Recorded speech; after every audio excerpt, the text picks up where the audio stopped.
আসসালামু আলাইকুম বিসমিল্লাহির রহমানির রহিম। সবাই কেমন আছেন? সবাইকে আমার ফেসবুক পেজ এবং ইউটিউব চ্যানেল ইয়াম্মি কুকস পরিবারে আরেকবার স্বাগতম। বন্ধুরা, আজ আমি আপনাদের জন্য নিয়ে চলে এসেছি দুর্দান্ত স্বাদের একটি মজার রেসিপি। এই মজার রেসিপিটা খেতে আমরা অনেকেই পছন্দ করি, আবার অনেকেই পছন্দ করি না। কিন্তু এই মজার রেসিপির ভিতর আছে নানা রকমের পুষ্টিগুণ। চলুন তাহলে আজকে এই মজার রেসিপিটা আপনাদের সাথে শেয়ার করি। তার আগে বন্ধুরা, ভিডিওটি কে কোথা থেকে দেখেছেন অবশ্যই মন্তব্য করে জানিয়ে দিবেন। আমি এখানে ২ টা ডিম ভালো করে ভেঙে এটাকে ছোট, ছোট করে এখন ভেজে নিচ্ছি। তারপর এটা ভাজা হওয়ার পরে ওই কড়াইতে আমি দিয়ে দিচ্ছি ১ টেবিল চামচ তেল। এরপরে দিয়ে দিচ্ছি একটু পেঁয়াজ কুচি আর একটু কাঁচামরিচ কুচি। পেঁয়াজ আর কাঁচামরিচটা একটু হালকা ভাজা হয়ে আসলে এর ভিতর দিয়ে দেব আমি ধুয়ে রাখা যে ঢেঁড়সগুলা কেটে নিয়েছি, ওই ঢেঁড়সটা দিয়ে দেব। ঢেঁড়স ভাজা করার আগে কিছু টিপস আপনাকে অবশ্যই ফলো করতে হবে। ঢেঁড়সগুলাকে আগে ভালো করে ধুয়ে পানি ঝরিয়ে নেবেন। তারপর এরকম ছোট, ছোট করে আপনি যেভাবে ভাজা খেতে পছন্দ করেন ওই অনুযায়ী করে কেটে নেবেন। এরপর একটু হলুদ গুঁড়া দিয়ে দিয়েছি আর একটু স্বাদ মতন লবণ দিয়ে দিয়েছি। একটু জিরা ধনিয়ার গুঁড়া দিয়ে দিয়েছি 1/4 চা চামচ। এখন দিয়ে এটাকে একটু মশলার সাথে আমি ভালো করে মিশিয়ে নিচ্ছি। বন্ধুরা, ভিডিওটি কে কোথা থেকে দেখেছেন অবশ্য মন্তব্য করে জানিয়ে দিবেন। যারা ঢেঁড়স খেতে পছন্দ করেন না তারা একবার এভাবে করে দেখুন না।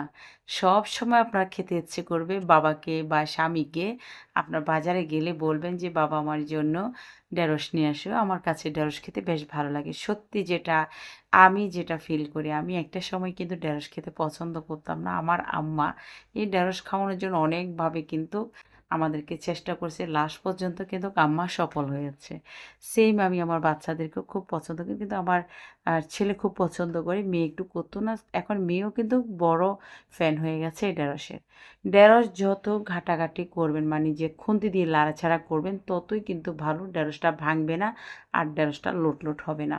এরকম ঢেকে দিয়ে আমি ৩ থেকে ৪ মিনিট মিডিয়াম আঁচে ঢেঁড়সটাকে ভেজে নিয়েছি। এরপর আবার চুলার আঁচটাকে কমিয়ে এখন আমি এখানে যে ভেজে রাখা ডিমটা দিয়ে আর একটু নাড়াচাড়া করে এখন আমি ঢেকে দিব আরও ৫ মিনিটের জন্য।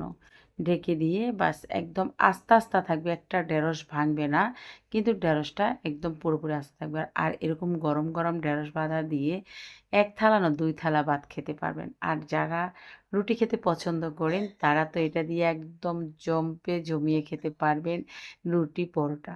বেশ মজা খেতে আর দুর্দান্ত তো আপনার স্বাদ। যেমন প্রোটিন, যেমন পুষ্টিকর, আয়রন, ভিটামিন, ক্যালসিয়াম, ফাইবার সব কিছু আছে এই ঢেঁড়সে। আপনারাও কিন্তু চেষ্টা করবেন রোজকার আয়োজনে আপনার ঢেঁড়স রান্না করতে। বন্ধুরা, আজকের ভিডিওটি যদি ভালো লেগে থাকে তাহলে লাইক, কমেন্ট, শেয়ার করবেন আর আপনার প্রিয়জনদেরকে এভাবে তৈরি করে খাওয়াবেন। দেখবেন যারা খাবে না তারাও কিন্তু আপনাকে রোজ এই মজার ঢেঁড়সটা রান্না করার জন্য, ভাজা করার জন্য, ভর্তা করার জন্য আপনাকে কিন্তু সবসময় বিরক্ত করবে। মাছকে ভর্তা বানিয়ে দাও, মাছকে ভেজে দাও, মাছকে রান্না করে দাও। আর এই মজার মজার ভর্তা, ঢেঁড়স দিয়ে তারপরে রান্না, ডাল দিয়ে রান্না, মাছ দিয়ে রান্না, ঢেঁড়স ভুনা, ডিম দিয়ে ভুনা সবগুলার ভাজ কিন্তু আমার চ্যানেলে পেয়ে যাবেন। চাইলে কিন্তু ডিসক্রিপশন বক্স থেকে দেখে নিতে পারেন। আমি কিন্তু সাথে একটি মজার ভর্তাও নিয়েছি, সেই ভর্তাটা আপনাদের সাথে শেয়ার করব।